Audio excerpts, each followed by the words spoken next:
안녕하세요. 고려대학교 산업경영공학부 강필성 교수입니다. 자, 비즈니스 애널리틱스 수업의 첫 번째 소주제로서는 차원 축소에 대한 설명을 드릴 것이고요. 첫 번째 강의 영상에서는 차원 축소에 대한 기본적인 개념부터 시작을 하도록 하겠습니다. 우선 데이터 분석을 위한 애널리틱스 프로세스를 한번 이제 살펴보면 데이터를 이제 확보한 뒤에는 여러 가지 이제 전처리가 수행이 됩니다. 전처리 과정에서 봤을 때 데이터에 대한 이제 뭐 정규화라든지 그 다음에 차원 축소에 해당하는 부분들을 이제 수행을 하고 효율적인 데이터셋을 구성을 한 다음에 학습용 알고리즘을 이제 학습을 하게 되는 그런 상황이 되겠지요. 그래서 본 강의에서는 이제 이 부분에서 우리가 차원 축소, 그래서 원래 가지고 있던 데이터의 변수의 개수보다 훨씬 더 적은 개수의 변수를 만들어내면서 또는 생성을 하면서 추출을 하면서 성능의 예측 모형의 성능은 그대로 최소한 유지하고자 하는 여러 가지 기법들에 대해서 같이 살펴보도록 하겠습니다.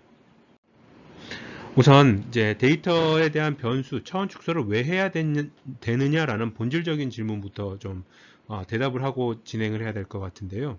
우리가 가지고 있는 가용한 분석 대상이 되는 데이터들은 굉장히 고차원의 데이터인 경우들이 많습니다. 그래서 하나의 예를 들어서 문서 요약 같은 경우에는 문서 개수마다 지금이야 이제 워드 임베딩이 워낙 널리 사용이 되지만 과거 방식으로 TF-IDF 방식이나 또는 백오브 워즈 방식을 썼을 때는 한 문서를 표현하기 위한 차원의 수가 그 해당하는 언어가 가지고 있는 토큰 또는 단어의 개수만큼 크기를 가져야 되는 문제가 발생을 합니다.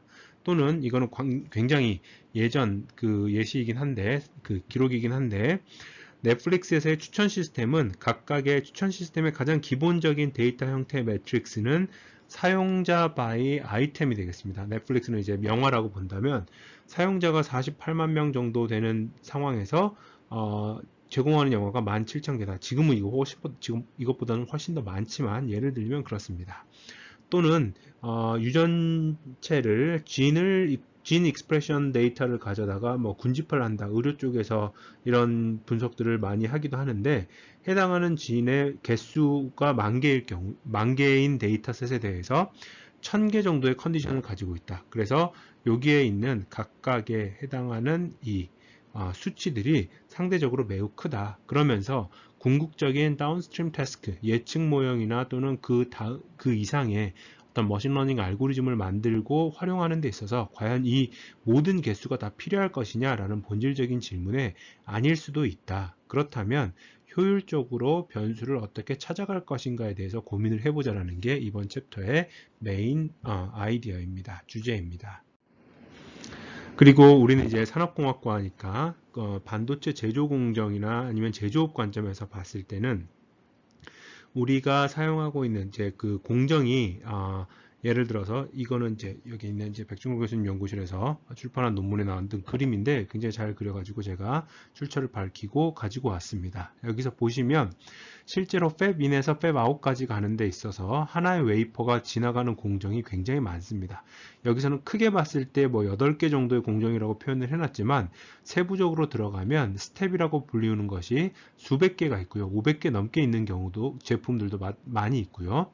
각각의 스텝마다 달려있는 센서들이 굉장히 또 많습니다. 수십 개에서 수백 가지가 되겠죠. 그러면 하나의 웨이퍼에 대해서 발생시킬 수 있는, 수집할 수 있는 데이터가 스텝 개수 곱하기 스텝의 각각의 설비에 달려있는 변수 또는 센서의 개수만큼으로 이제 커지게 되는 상황이 발생을 하는 거죠. 그런데 최종적인 제품의 분량이나 양품을 추정하는 수율이라는 정보를 예측함에 있어서 모든 설비에 모든 센서가 유용하느냐 또는 의미가 있느냐라는 질문에는 아닐 수도 있다. 그러면 가장 최적의 그 다음에 가장 효과적이고 효율적인 변수 집합을 찾아가자라는 것이죠.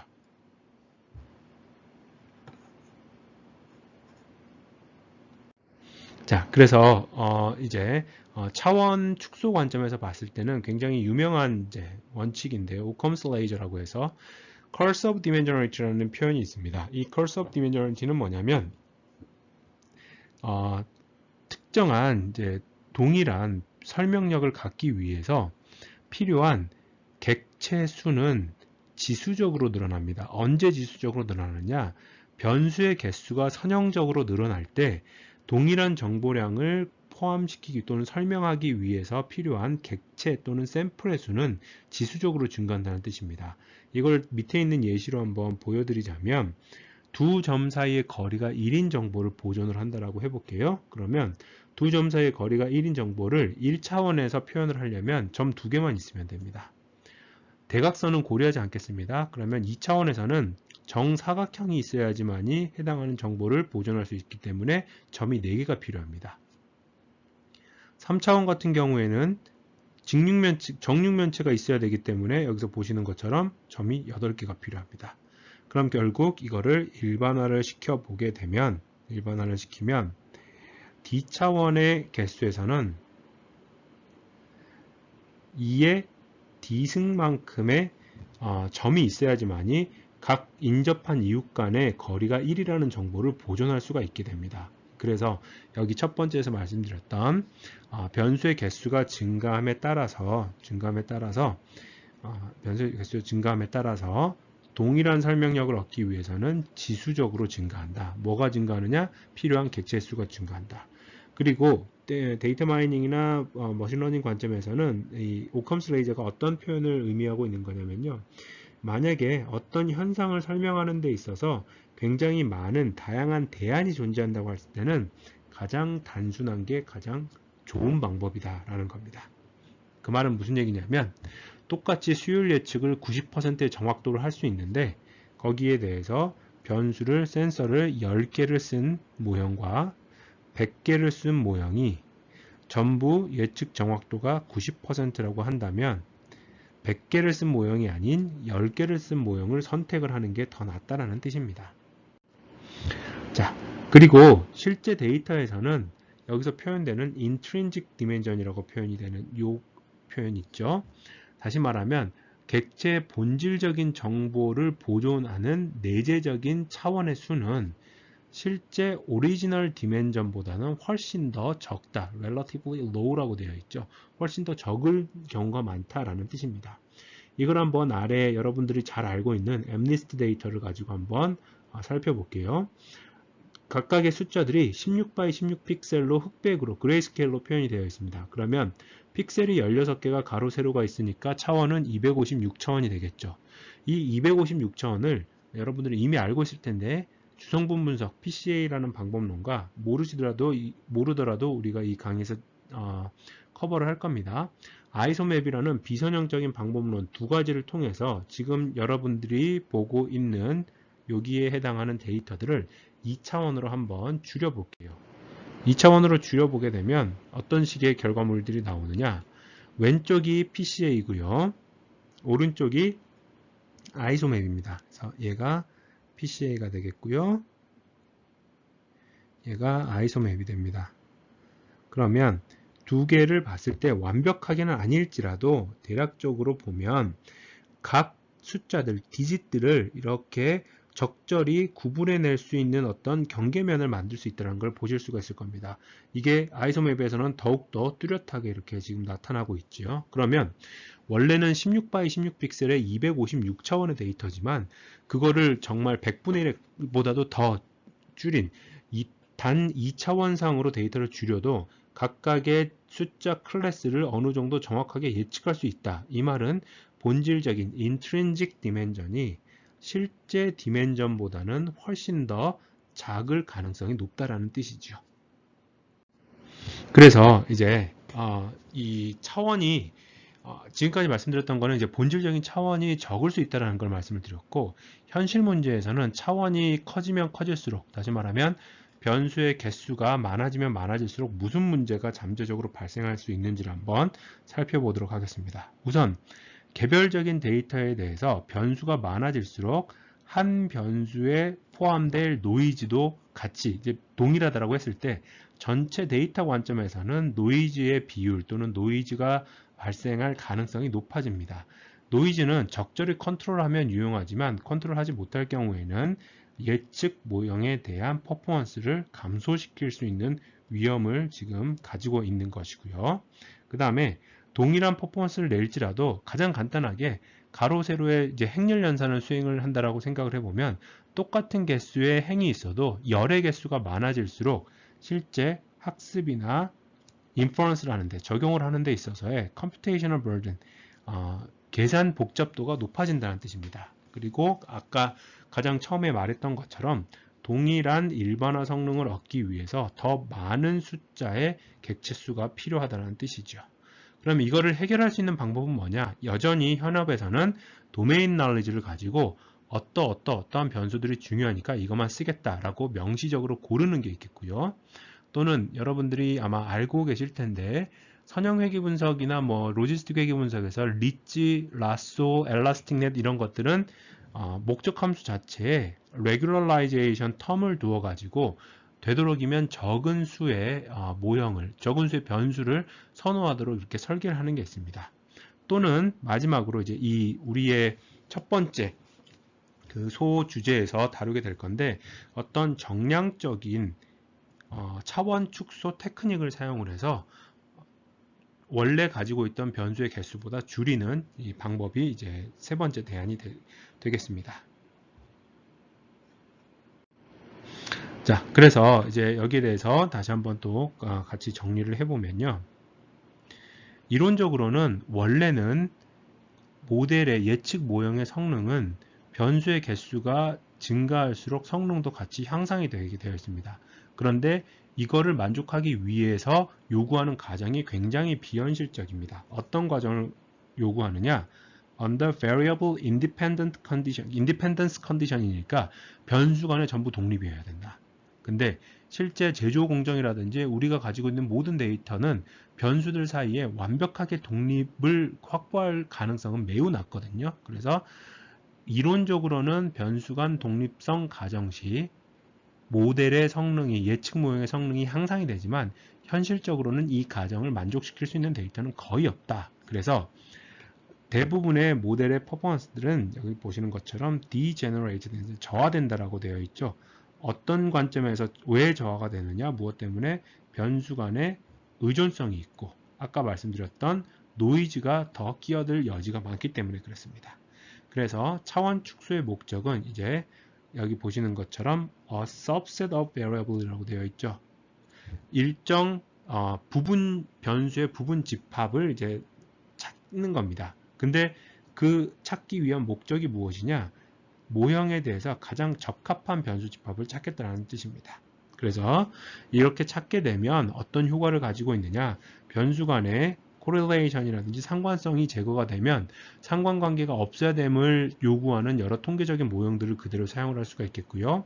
사후 포스트 프로세싱을 조금 더 단순화할 수가 있는 부분들도 있고 중복되거나 불필요한 변수들을 제거할 수 있다. 그리고 차원이 축소가 되기 때문에 조금 더 시각화가 가능해질 수도 있다. 이런 여러 가지 효과를 이제 우리가 기대할 수가 있습니다.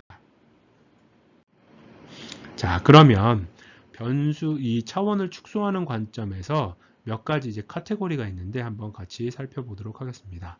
우선 특정한 학습 알고리즘이 개입을 그러니까 차원을 축소시키는 과정에서 개입을 하느냐 하지 않느냐에 따라서 슈퍼바이즈드 방식과 언슈퍼바이즈드 방식으로 구분이 됩니다.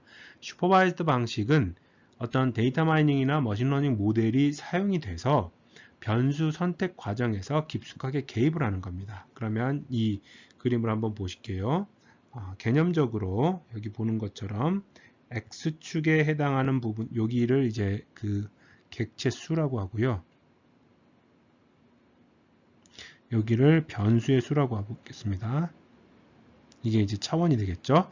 그러면 이러한 이 데이터를 가져다가 어떤 변수 선택 또는 변수 그 차원 축소 메커니즘을 통해서 여기 보는 것처럼 변수의 개수가 줄어든 여기에 있는 요 D'이라고 이걸 하고 원래 오리지널을 D라고 했을 때는 D보다는 D'이 이제 더 작은 값을 갖는 데이터셋을 구성하는 게 목적입니다.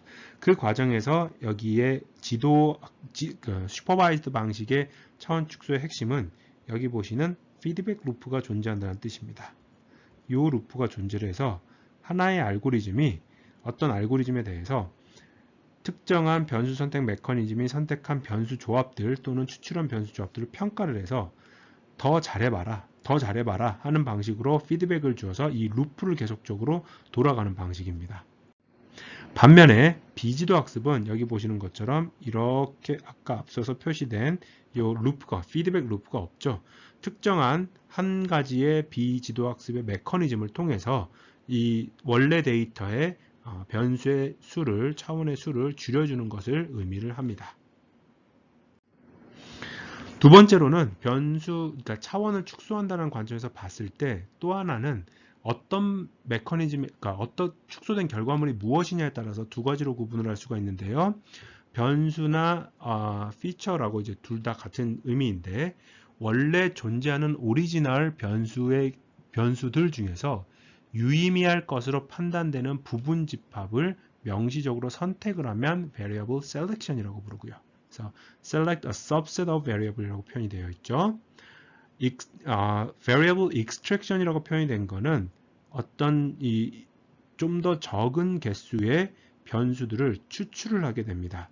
그러면 선택과 추출의 차이가 뭐냐? 아래 있는 그림으로 보시면 왼쪽은 feature selection일 경우에는 문자를 잘 보면 x1부터 xn까지 총 large n개의 변수가 존재를 할 때 그 large n개의 변수가 large 이제 im개로 이제 변화가 됐는데 개수를 따져보면 n이 im보다는 훨씬 더 크다라는 얘기죠. 반면에 오른쪽을 보시면 x라는 요 변수가 존재를 할 때 피처를 익스트랙션 하겠다는 얘기는 어떤 특정한 메커니즘에 의해서 새로운 변수들을 만들어냅니다. 그런데 여기서도 마찬가지로 원래 오리지널의 변수의 개수인 n보다 새로이 만들어진 변수의 개수인 m이 더 작게 됩니다.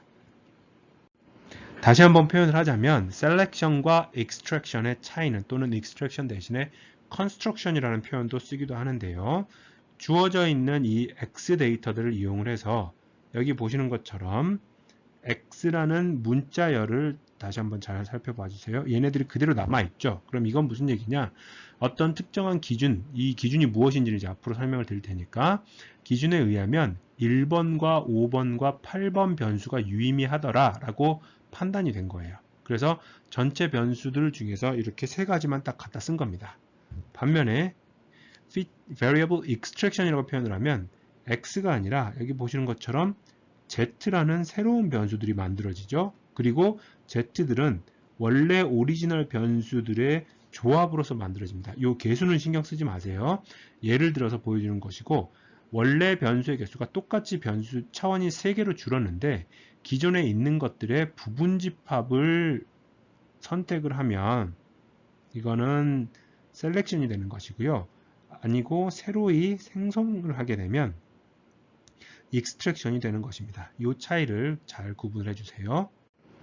자, 그래서 이거를 좀 체계화를 해보면 차원을 축소한다라는 개념은 변수를 선택하는 방식과 변수를 추출하는 방식 두 가지로 다시 한번 구분을 할 수가 있을 것이고요. 변수의 선택과 추출 관점에서 변수 선택에서는 필터 방식과 래퍼 방식이 있는데 필터 방식이 아까 말씀드렸던 unsupervised에 가깝다고 보시면 됩니다. 이게 무슨 얘기냐면 알고리즘을 사용하지 않아요. 그리고 특정한 메커니즘에서 단 한 번 원타임으로 변수를 선택을 합니다. 그런데 이 예측 모형 또는 분류 모형으로 이제 기준점을 봤을 때 클래스 레이블을 필터와 래퍼, 다시 말하면 피처 셀렉션은 보통은 사용을 하고요. 래퍼 방식은 알고리즘을 이제 사용을 해가지고 피드백 루프가 있는 겁니다. 특정 알고리즘에 가장 적합한 조합의 변수 부분 집합을 찾는 거예요. 반면에 피처 익스트랙션은 클래스 레이블이라는 어떤 정보를 전부 사용하지 않습니다. 그리고 러닝 알고리즘도 사용하지 않아요. 그러면 도대체 어떻게 차원을 축소하겠다는 것이냐? 데이터가 가지고 있는 본질적인 정보를 가장 최대한으로 보존하는 방식으로 변수를 줄여갑니다. 그러면 핵심은 뭐가 되냐면 데이터가 가지고 있는 본질적인 정보가 무엇이냐라는 질문으로 이제 귀결이 될 수가 있는데요. variance를 최대화하는 것, 분산을 최대화하는 게 여러분들이 통계에서 이미 많이 배웠을 주성분 분석이고요. 객체 간의 거리 정보를 최대화하는 것, pairwise distance information을 최대화하는 게 사회과학에서 많이 쓰이는 다차원 척도법, multidimensional scaling,입니다. 그리고 선형적 이 두 가지는 PCA하고 MDS는 전부 선형 변환인데 선형 변환이 아닌 비선형적인 latent structure를 hidden structure를 찾아내자라고 하는 게 여기에 있는 nonlinear structure를 찾아내는 방식이고요. 대표적으로 locally linear embedding, LLE, 그다음에 isomap, 그다음에 TSNE 이런 방법들이 있습니다. 여기에서 나온 내용들은 전부 다 커버를 이제 이 필터 방식에 해당하는 이 파트 여기에 요거만 빼고 나머지들은 다 이제 본 수업을 통해서 커버를 할 예정입니다.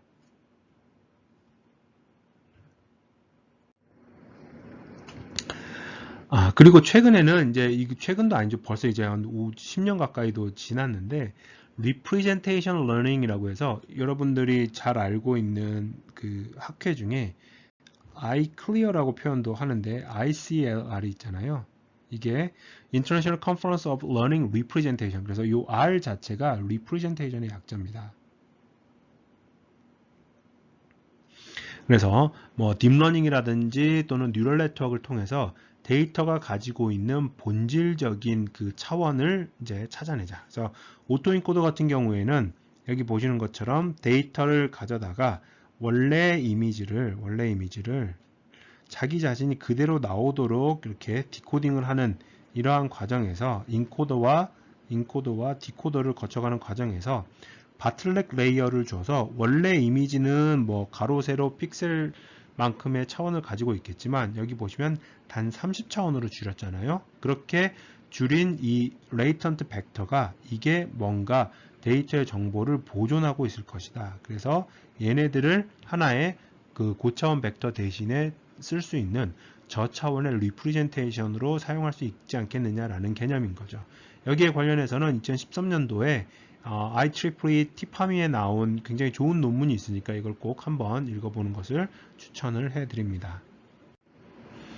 자, 그래서 아까 말씀드렸던 것처럼 이런 거죠. 오토인코더 관점에서 봤을 때 이 왼쪽의 사진을 2라는 숫자를 오른쪽처럼 자기 자신으로 복제하기 위해서 원래 가지고 있는 이 데이터의 디멘전, 그러니까 X의 디멘전의 X 핵심은 디멘전 X가 디멘전 H보다 큽니다. 그런데 이 H를 가지고서라도 어느 정도 데이터가 복원이 된다면 정보가 굉장히 효율적으로 압축이 되는 리프레젠테이션이 아니겠는가? 그러면 X 대신에 H를 써도 OK가 되지 않겠는가? 라는 것이죠. 관련해서 뭐 이런 이제 디노이징 오토인코더 같은 개념도 나오고요. 이거는 간단하게 그냥 넘어가도록 하겠습니다.